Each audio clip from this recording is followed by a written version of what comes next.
Hello दोस्तों, आप सभी का स्वागत है ज्ञान स्टोरी चैनल में। चैनल को सब्सक्राइब जरूर कर ले। श्री राम नर रूप में साक्षात नारायण ही थे। भगवान ने इंसान के रूप में लीला की थी। जब जब अधर्म धर्म पर हावी होता है तब तब भगवान अवतरित होते हैं और धर्म की स्थापना करते हैं। रामायण ग्रंथ के अनुसार प्रभु श्री राम अयोध्या नगरी में अवतरित हुए थे। भगवान मर्यादा पुरुषोत्तम श्री राम को 14 वर्षों का वनवास मिला था। उनके साथ उनकी पत्नी सीता और भाई लक्ष्मण वन में गए थे। श्री राम लक्ष्मण और माता सीता 14 वर्ष तक भारत भूमि पर विभिन्न स्थानों पर रहे। प्रभु श्री राम ने 14 साल में उत्तरी भाग से लेकर दक्षिण में समुद्र तट पार कर लंका तक गए। प्रभु श्री राम वनवास काल में कई ऋषि मुनियों से शिक्षा और विद्या ग्रहण की, तपस्या की और भारत के आदिवासी, वनवासी और तमाम तरह के भारतीय समाज को संगठित कर उन्हें धर्म के मार्ग पर चलाया।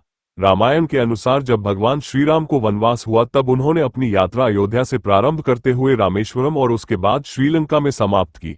इतिहासकार और पुरातत्व शास्त्री अनुसंधानकर्ताओं ने श्री राम और सीता के जीवन की घटनाओं से जुड़े ऐसे 200 से भी अधिक स्थानों का पता लगाया है, जहां आज भी तत्संबंधी स्मारक स्थल विद्यमान है, जहां श्री राम और सीता रुके या रहे थे।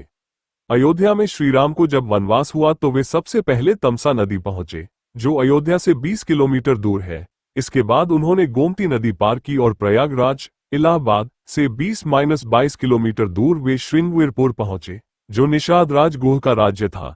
यहीं पर प्रभु श्री राम ने गंगा के तट पर केवट से गंगा पार करने को कहा था।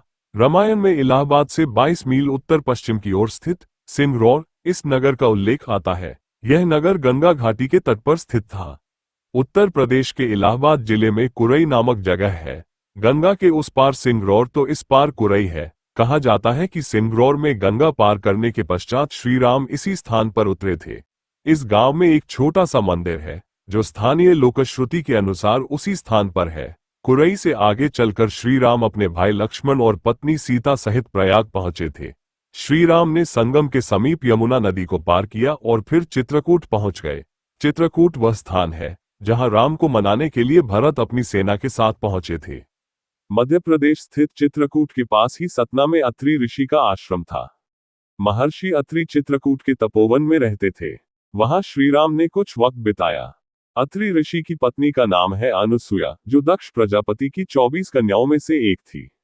चित्रकूट की मंदाकिनी, गुप्त गोदावरी, छोटी पहाड़ियां, कंदराओं आदि से निकलकर भगवान राम घने जंगलों में पहुंचे। अत्रि ऋषि के आश्रम में कुछ दिन रुकने के बाद श्री राम ने मध्य प्रदेश और छत्तीसगढ़ के घने जंगलों को अपना आश्रय स्थल बनाया। यहीं पर राम ने अपना वनवास काटा था। यहाँ वे लगभग 10 वर्षों से भी अधिक समय तक रहे थे। दंडक राक्षस के कारण इसका नाम दंडकारण्य पड़ा। यहाँ रामायण काल में रावण के सहयोगी बाणासुर का राज्य था। यह क्षेत्र आजकल दंतेवाड़ा के नाम से जाना जाता है।